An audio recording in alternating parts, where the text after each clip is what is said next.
Hello दोस्तों, हमारे channel कहानी के भंडार में आपका स्वागत है। तो दोस्तों, आज के इस वीडियो में मैं आपको एक मज़ेदार कहानी सुनाने जा रहा हूँ। इस कहानी में हम यह देखेंगे कि राजकुमारी नौकरानी कैसे बनी। तो बिना किसी देरी के इस कहानी को शुरू करते हैं। एक राजा की बेटी राजकुमारी को सुख सुविधाओं की इतनी आदत हो गई थी कि वह उनके बिना रह नहीं पाती थी। वह अपने पिता की बहुत लाडली थी। वह बड़ी हुई तो उसके पिता ने उसके लिए एक अच्छा वर ढूंढने लगे। एक दिन एक युवक राजा के पास आया। उसने राजा से राजकुमारी का हाथ मांगा। राजा ने बहुत देर तक उस युवक से बात की। उसके बाद वह उस युवक से राजकुमारी का विवाह करने के लिए तैयार हो गए। लेकिन जब राजकुमारी को पता चला कि जिस युवक से उसका विवाह होने वाला है वह कोई राजा या राजकुमार नहीं है, तो उसने विवाह करने से मना कर दिया। लेकिन राजा भी आखिर उसके पिता थे। अंत में राजा की आज्ञा उसे माननी ही पड़ी। विवाह के बाद दूल्हा और दुल्हन एक गाड़ी में बैठे और अपने घर में रहने चले गए। उनकी गाड़ी सुअरों के एक भाड़े के आगे रुका। वहां एक झोपड़ी भी थी। युवक ने कहा, हमारा घर आ गया है, आओ अंदर चलें।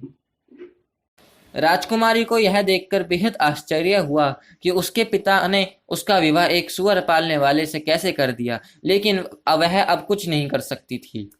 उसके पति ने उससे कहा, अब यही तुम्हारा घर है, कल से तुम मेरे काम में मेरी मदद करोगी।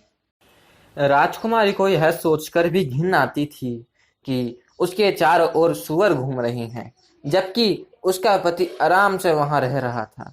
धीरे धीरे राजकुमारी को सुअरों के बीच रहने की आदत पड़ने लगी।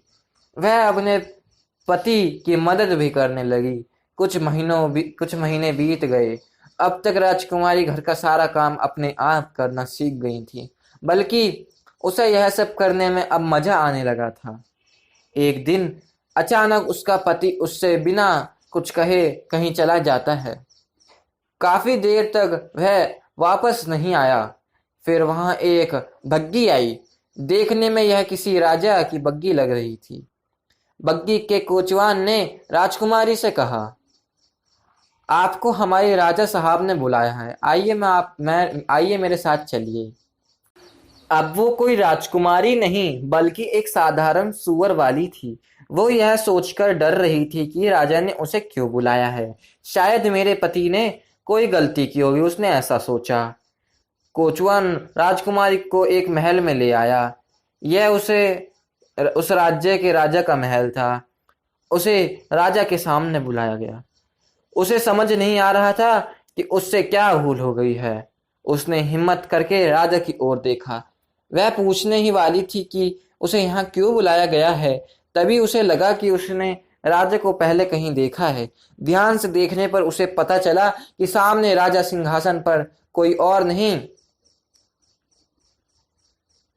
बल्कि उसका पति था। उसे इस तरह राजा के रूप में देखकर राजकुमारी भी उसे तुरंत पहचान नहीं पाई। उसे सम्मान के साथ राजा के बराबर में रखे हुए सिंहासन पर बैठाया गया। उसका पति वास्तव में उस राज्य का राजा था। राजकुमारी अब पहले जैसी जिद्दी और घमंडी नहीं थी, इसलिए अब वह रानी बनने के लायक थी। अब वह समझ गई थी कि कोई भी काम छोटा या गंदा नहीं होता। यदि आप चाहें तो हर काम परिस्थितियों में खुश रहकर कर सकते हैं।